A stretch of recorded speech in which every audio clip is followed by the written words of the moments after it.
Pierre Barrière, bonjour. Nous sommes sur Eidos 64. Bonjour à vous et à vos auditeurs.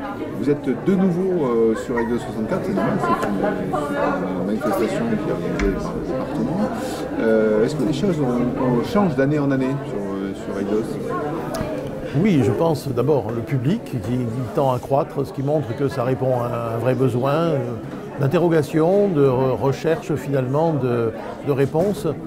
Peut-être parfois de recettes, mais le but est peut-être de faire en sorte qu'on montre qu'il n'y a que des choses qui se construisent peu à peu, ensemble, en partenariat, et pas forcément des choses à appliquer. La matière est un peu résistante, ou complexe en tout cas, mais ce qui nous rassemble, c'est la volonté de faire toujours bien l'homme et du monde, selon le propos de Montaigne, en utilisant des outils modernes de communication, dont finalement les dimensions doivent être mieux explorées, et parfois, y compris d'ailleurs en retrouvant ce qui est à la racine, quelque part, du propos éducatif. Condorcet, Rousseau avant lui. Finalement, cette notion de transgression. Le savoir se construit dans un espace de liberté, où on explore des limites, on les franchit parfois. Quelque part, le citoyen debout se construit en explorant un certain nombre de marges.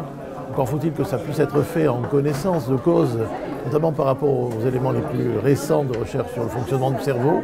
C'est un petit peu le propos de cette 9e édition, après un certain nombre d'autres qui avaient constitué autant de marches vers un progrès dans les usages et des apprentissages.